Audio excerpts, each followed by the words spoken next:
What is coziness for you? A cafe playing jazz music with a bowl of steaming soup? Or maybe it's the crackling fire lighting up a night that stretches on for hours. Whatever your idea of cozy is, Crocs wants you to find it this fall, and they have the shoes to help you do it. Try their Classic Line clog for warm and fuzzy feelings inside. The Classic for sure has fuzz on the inside and out. Or go all out with the Crocs Classic Neopuff Luxe Boot. Head to crocs.com to cozy up today. Hey, and welcome to the Hypothalamic Amenorrhea podcast, an adulting advice podcast production. I'm Danny Sheriff, and this is the place to come if you care about getting your period regularly. This podcast aims to educate, inform, and keep you motivated on your period and HA recovery track. Let's dive in. And guys, please remember that I am not a doctor and nothing on this show should be taken as medical advice.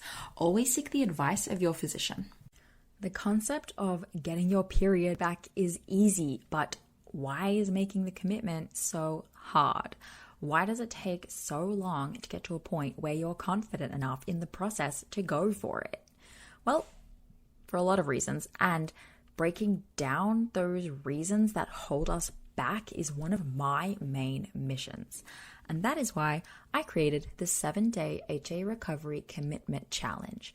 It's a completely free challenge that is 100% inside of email. So you can start your 7 days today. You don't have to wait for the beginning of this challenge.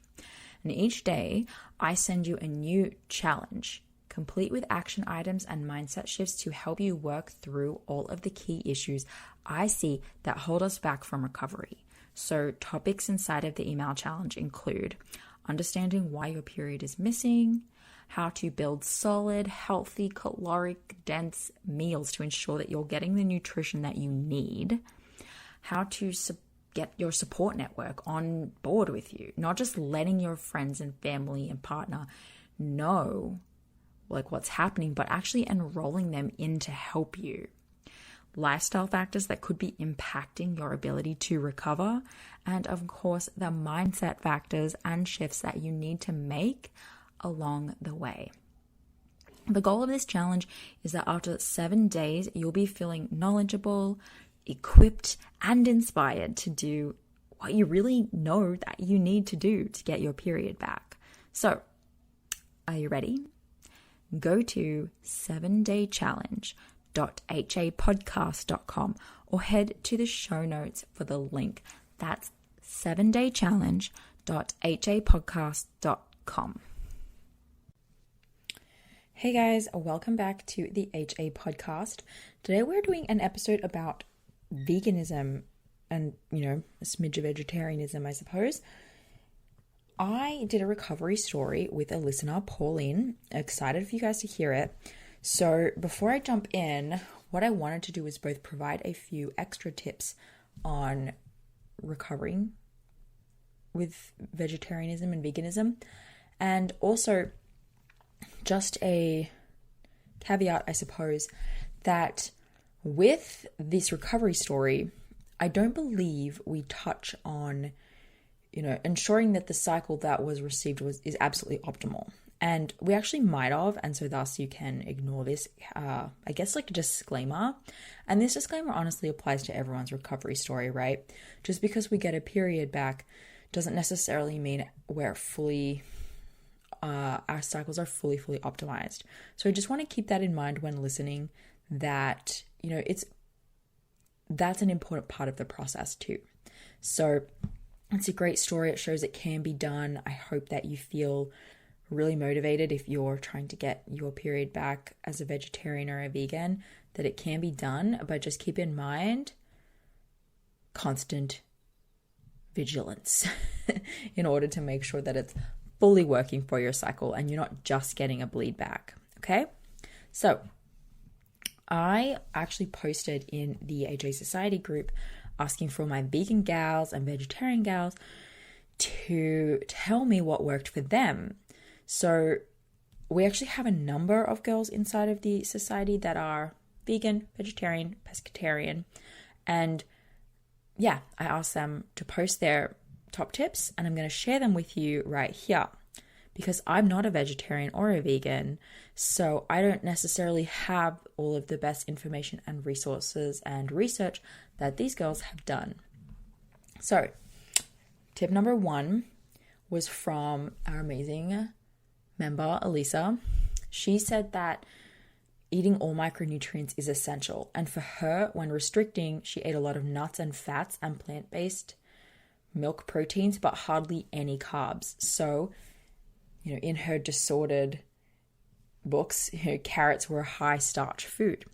So her keys for recovery were eating carbs like rice, oats, potatoes, quinoa, pasta, and bread several times a day, and being consistent during the day, as opposed to only once a day with a whole lot of vegetables, nuts, and protein concoctions. So basically, stick to whole foods.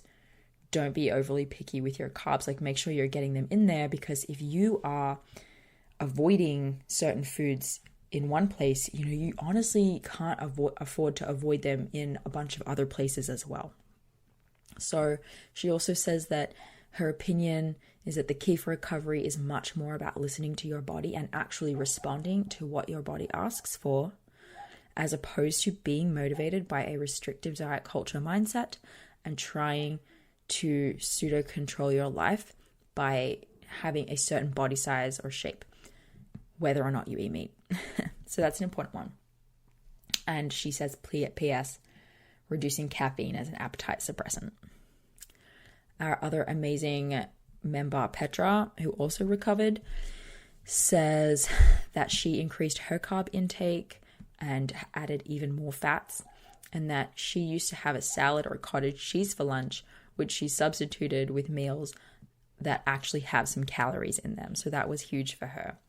And like many others, she cut her intake of vegetables, and now she's including more into her meals again because she loves them. But during recovery, she had to forego some vegetables to be able to fit in more calorically dense ingredients. And she would just use more things like peanut butter on bread and switch to higher calorie options like milk and yogurt. So obviously she was vegetarian. And honestly, she started to incorporate some more sweet treats.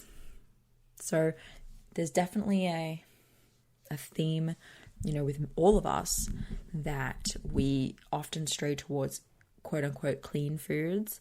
And like I said before, if you're going to actively avoid one thing, like meat or animal products, you need to actively include other things.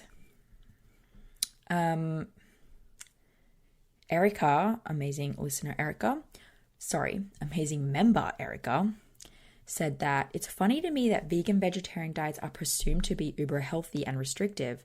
Maybe if you're eating this way as a form of dieting or food control, it is, but it's so easy to gain weight when you don't have protein filling you up.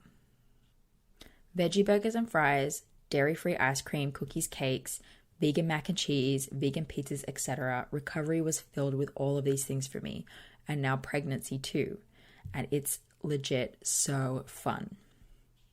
It's a fun little take on it. She says that making sure you're getting enough fats is important. So she found that a lot of vegetable options were naturally really low in fat. So she had lots of avocados, cheese, nuts, and seeds. And if your budget allows it, seeing a dietitian was really helpful for her to make sure she wasn't lacking any particular nutrients. Aye to that.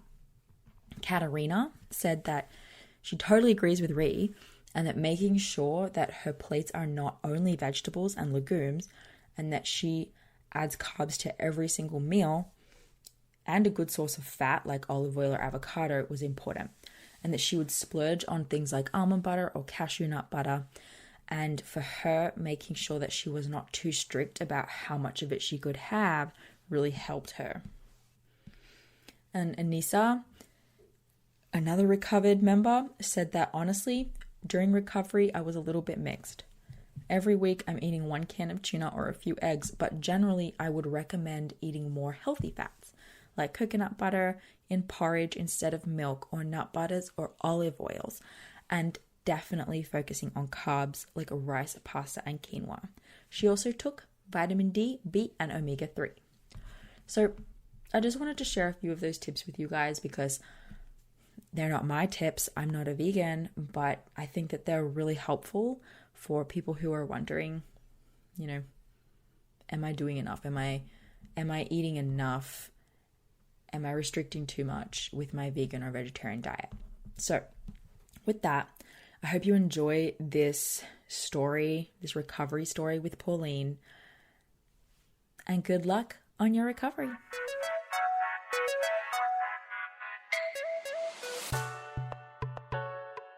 I'm inviting you to something really special, like really, really special.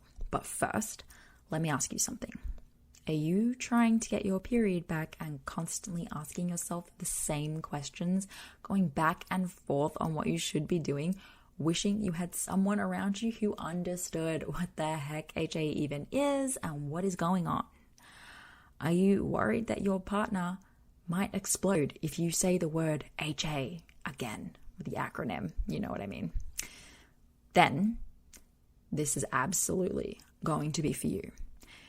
It's the HA Society, a community for women with HA to lean on each other and gain support and knowledge about HA that's going to help them get their period back. There's a message board. It's kind of like a Facebook group board, Weekly community calls where we meet face to face and talk and actually connect on issues around HA. We have events with practitioners and experts for you to ask questions to learn about HA and to learn more about it than you could ever learn from just listening to some podcasts and reading some books. And we also have early access to the HA podcast episodes so you can be ahead of the game.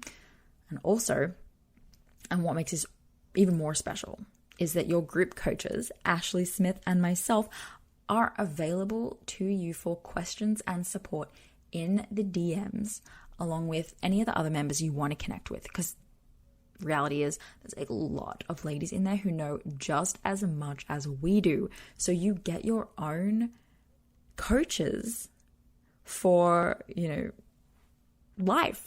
You can come in and DM us anytime you have a question. You could check in every single week or every single day, like however it works for you. As a member of this group, you have all the access you need for your individual needs. So this group is different because it's not an open group. It opens once per month so that I can welcome you in and get to know you properly. And when you join, you get the opportunity to actually meet and connect with the other HAs and build those real friendships. And most importantly, not feel alone in all of this. So join the waitlist today, and I will personally invite you to join when the doors open up. So either head to the link in the show notes of this episode or just go to waitlist.thehasociety.com. That's waitlist.thehasociety.com. Or if you would like to read and learn more about the HA Society right now, just head to thehasociety.com. thehasociety.com. Okay.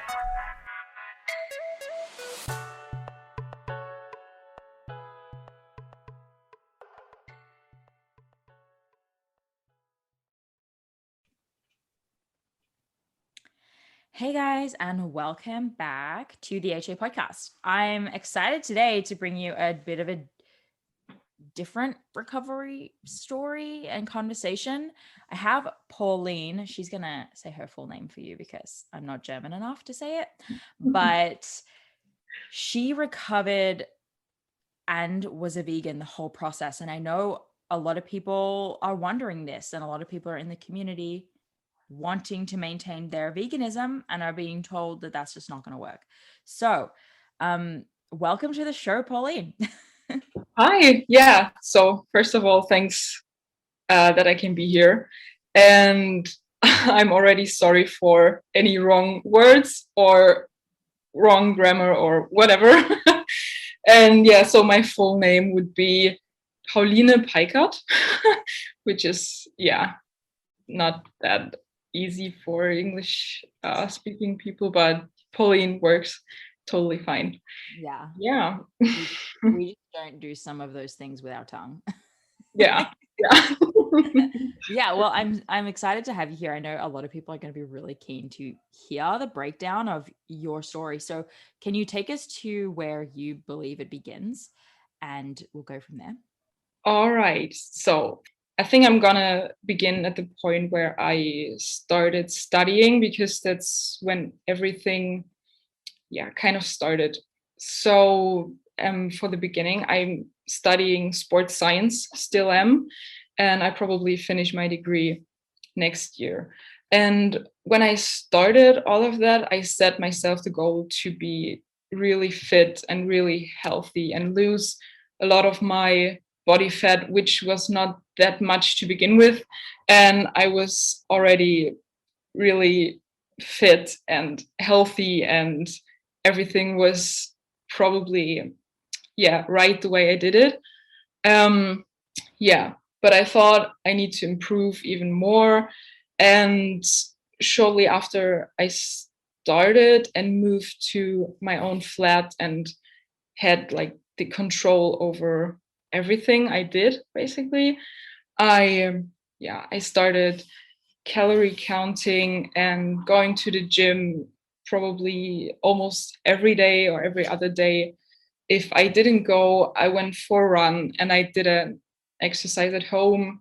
Yeah, and that continued like that for probably a couple of months, until I realized that I didn't really get my period anymore. It was just either there was nothing, or it was just spotting, or really nothing heavy. Right. And yeah, I can remember I first thought, well, that's convenient because it's just an annoying thing to bleed every month. And then when it continued for a couple of months, I started looking it up on the internet and found some stuff about why could this could be, or this could happen. But I didn't really came to the conclusion that I wasn't healthy. So I continued with my whole routine, but a little bit less intense, I think. But I was still under eating and still exercising way too much. And in the middle of the process, I discovered like a lot of books about nutrition, science-based nutrition. And I slowly started becoming vegan, or probably not really slow, but more overnight. I think that this really helped me to understand the relationship we have with food, or how our bodies work with the food that we eat and how we use it. And so it definitely made me more conscious, and I think it also helped me to understand how important it is to fuel our bodies. So last month I had my first period after HA, and right now I'm waiting for my second one, but I think it will soon be here. I can definitely feel it. I'm really more conscious about the whole thing. That's whole story. Basically, you haven't always been a vegan, and you lost your period before veganism, and becoming a vegan actually helped you with a lot of aspects of your recovery. Yeah, exactly. Yeah. Well, so there's a huge stigma in the space, the whole HA recovery, probably all of ED recovery, that if you don't eat meat and if you try to get your period back as a vegan, it's going to be really hard and maybe even impossible. So I assume you have heard that message before from places. So what did you think of that message? What was actually challenging about being a vegan, if anything? And what was like a misconception that, you found was a valuable thing about it that other people are maybe missing? Yeah.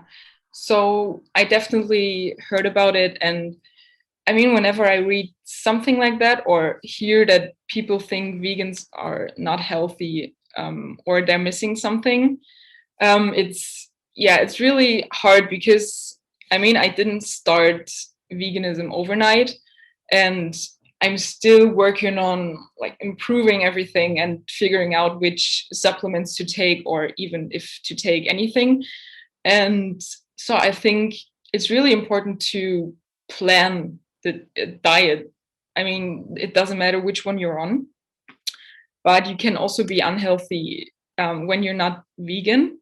So yeah, for me, it was really not a big challenge to become vegan, because I was reading so much about how plants can improve our health compared to meat or dairy products.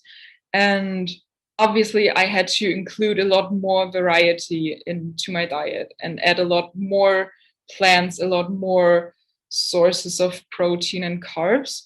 But in the end, it wasn't really that much of a problem, because I just left the meat and added some, I don't know, tofu or tempeh or beans. What were the ways? Because like, oh, it's hard to get your protein in is a big one, right? In like for everyone.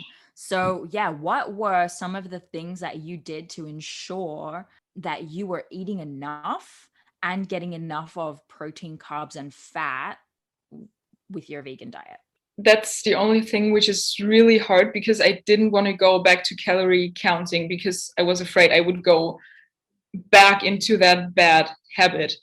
When you're on a vegan diet, or more like a whole food plant-based diet, then it's really hard to eat a lot of calories, because plants are not as calorie dense as dairy or meat.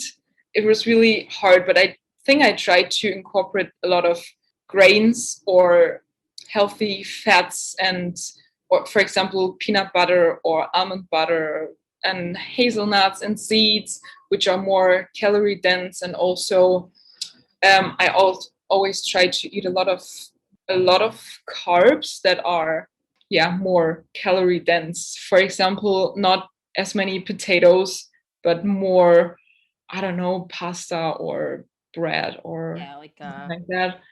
Yeah, like bread, pasta, rice. Yeah, exactly. Flour-based things. Yeah, okay. Yeah. And for the protein, I think that's in general a really big misconception, that people think we don't get a lot enough protein on a vegan diet. But I always try to eat some legumes or beans or tofu and tempeh with my meals. And also nuts contain a lot of protein, and every plant in general. So I think that wasn't really a big problem. The only thing was, as I said, to eat like the giant amounts of food, because the plants are not as calorie dense as processed foods or something like that. Which is kind of a problem that a lot of people face regardless with this, because we're so used to under eating. Did you supplement with anything as well? I supplement with B12. Yeah. And also, I have no idea what the name of that is. It's like a plant-based, like a tablet with, I don't know. I can't explain it. It's like a hormone stabilizing plant, which one of my doctors told me that can help stabilize hormones. And but I don't know the English word. I mean, everyone's like holistic nutritionist or acupuncturist or whatever is like giving them some herbal things. Yeah. I'm sure it makes perfect sense. Okay, cool. So how long between the time that you realized, oh, I have this thing, HA, first of all, how did you discover that this is what you had? What was your journey there?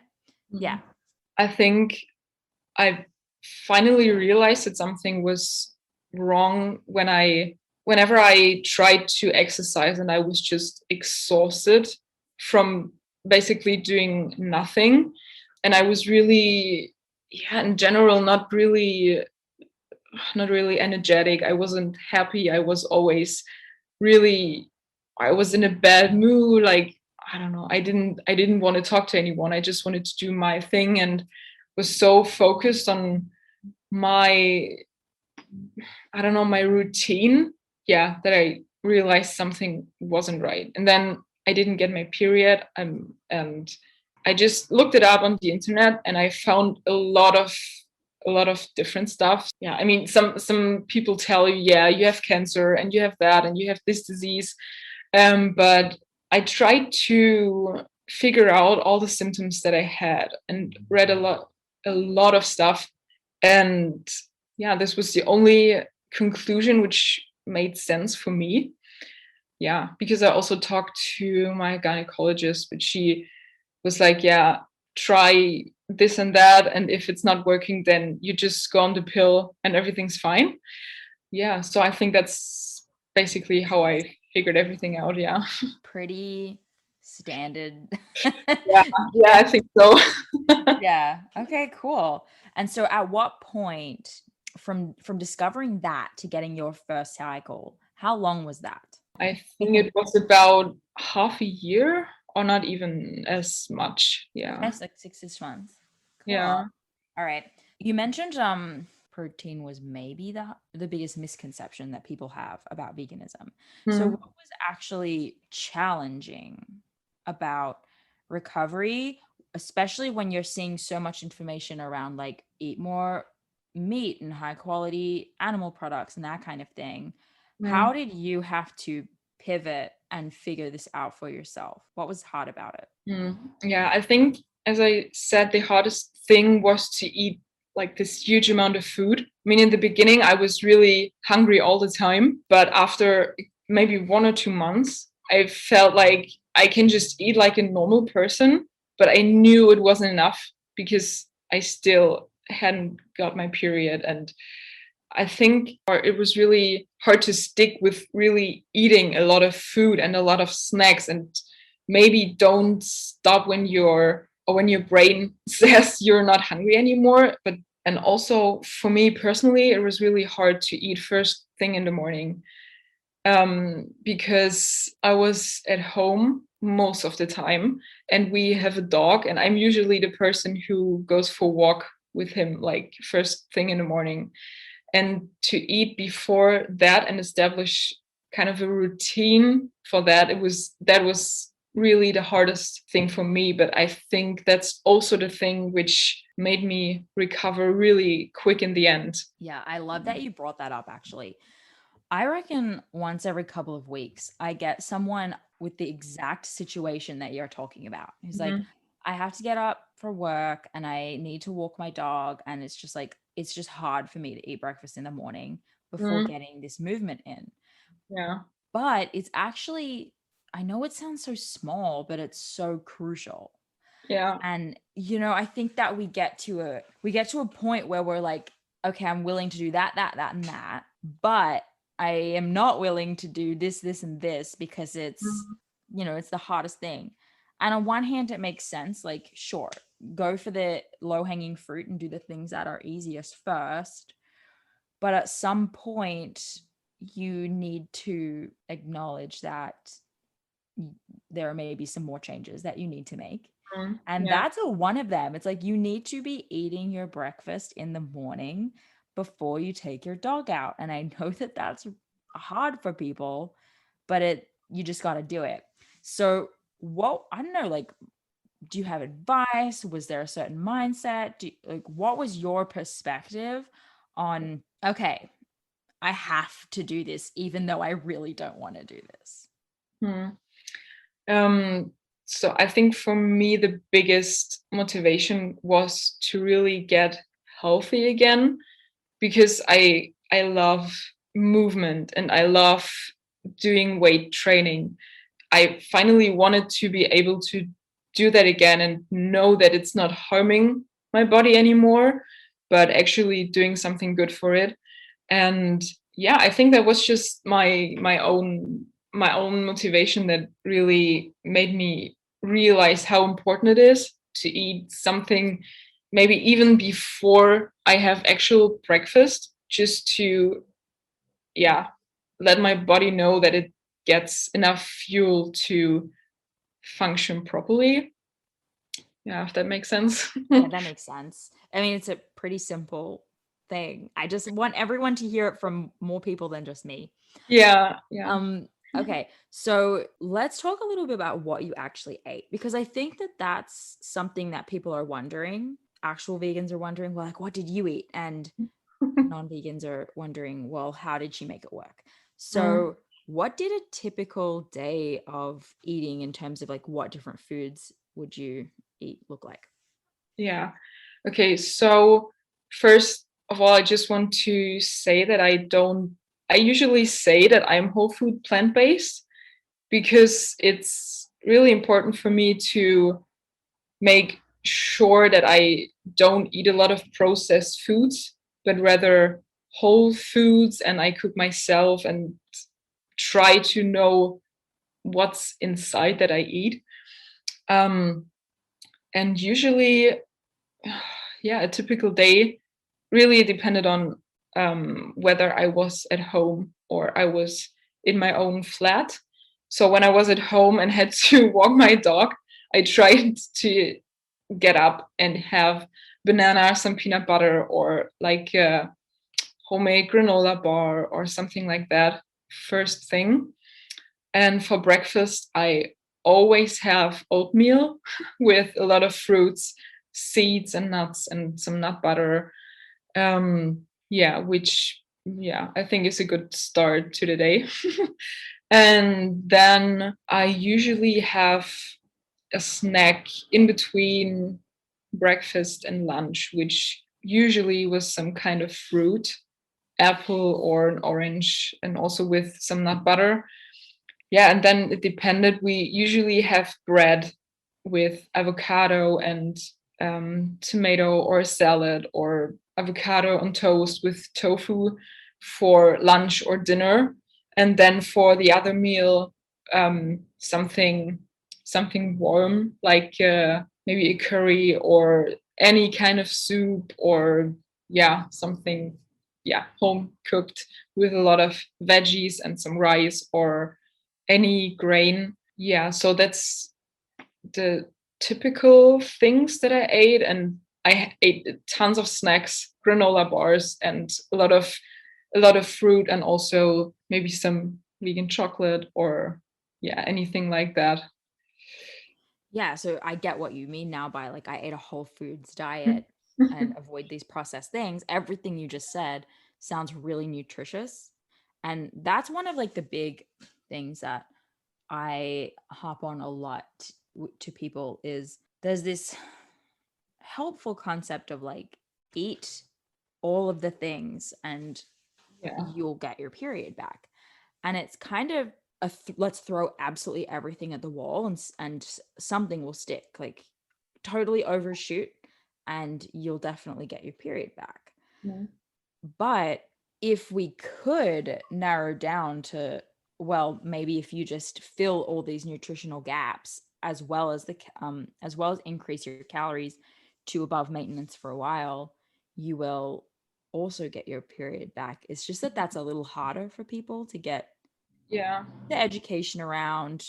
You usually need to work with a professional a lot of the time if you're not as interested as doing all of the self-research that maybe you did. That's a big thing. And it sounds like you ate a lot of variety, a lot of different healthy fats like avocado, nuts, olive oils, and a lot of like as many different protein sources as you could in veganism. And I think that that's maybe just pretty unique.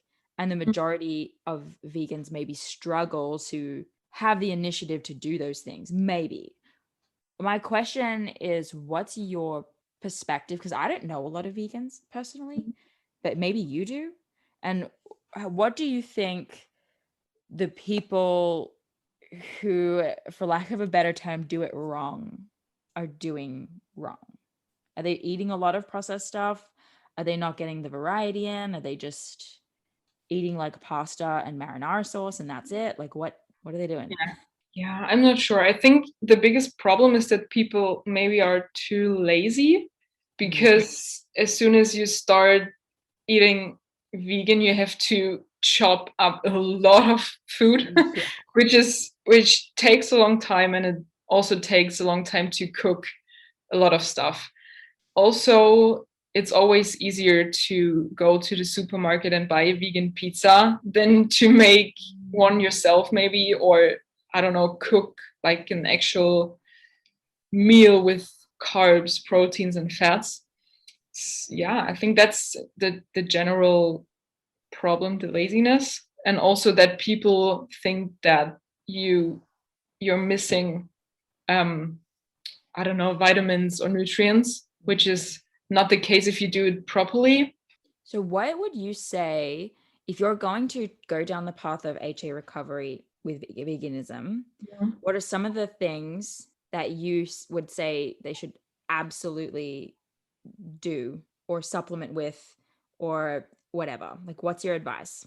Okay, well, definitely take B12 Mm. for starters, which is obvious. But then I think it's the best thing is to just increase your carbs, because if you have like a plate with a giant amount of veggies and just a small spoonful of rice, it won't help you to get healthier, but instead maybe have a little less veggies and more rice and more carbs in general, because that's so important for the body and it's the main source of fuel. So I think that's the biggest change I made, definitely. Yeah. Yeah, I Protein. love that. So Yeah. take B12s. I know it sounds obvious, but there might be some people who are like, what even are those? So why were you taking B12? Oh, so B12 is it a vitamin? Yeah, it's a vitamin, and which can be found in animal products, meat or dairy, but not, or usually not in vegan products, because it's usually how was it, like the all the hygiene is too high, like the water is too clean and it washes out all the B12 or something like that. um, and the problem is that if you don't get B12, you can have like severe nerve damage. And It's an essential nutrient. exactly, and it's also really important to build blood cells. Yeah, so I think that's the two main reasons to take B12 for nerval function and blood cell development. I love Yeah. it. I like you're not like a nutritionist or anything. I just like put you on the spot with that question. So was not even expecting you to like have the answer necessarily. But yeah, it's like the one that comes to mind for a lot of people. I think it's super important. And I Yeah. get a lot of clients who aren't vegans who just sort of like just don't eat much meat or dairy products. So even if you don't eat a lot of it, it can be helpful. If you don't eat meat every day, it can be helpful to supplement with B12. Yeah, definitely. Wow. Yeah. Yeah. And I just love like just go to the effort to prepare your food. Like, Mm.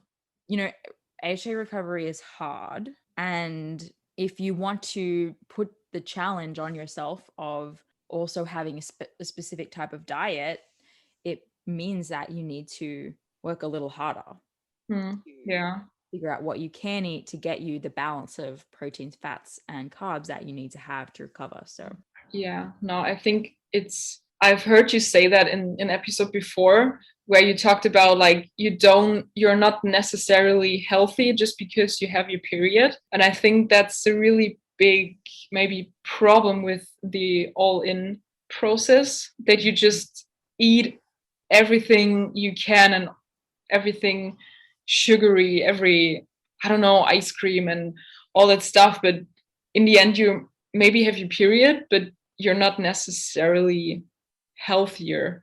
yeah, you've probably lost health in another area Yeah. in order Yeah, to get your definitely. period. It's like, you know, your body is this big organism that has a lot of different functions going on, and every action that you take has a reaction.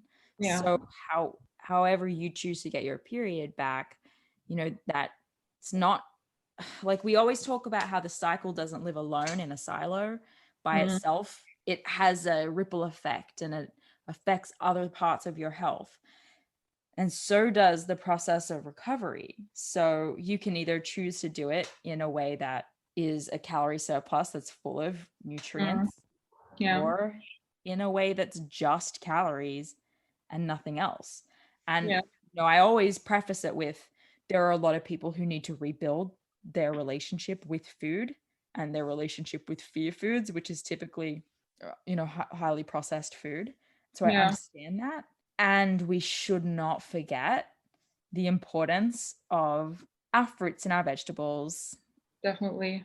Is there anything else about your journey of HA recovery with veganism that you wanted to share or get across, or tell any of the other hopeful vegans listening? Okay, what I want to say definitely is that you should trust the process, and that if you do everything you can and eat a lot of food, and especially first thing in the morning, that it can take time and maybe even longer than you think. So I think that's really important, just to stick to what you do until you finally recover. Amazing.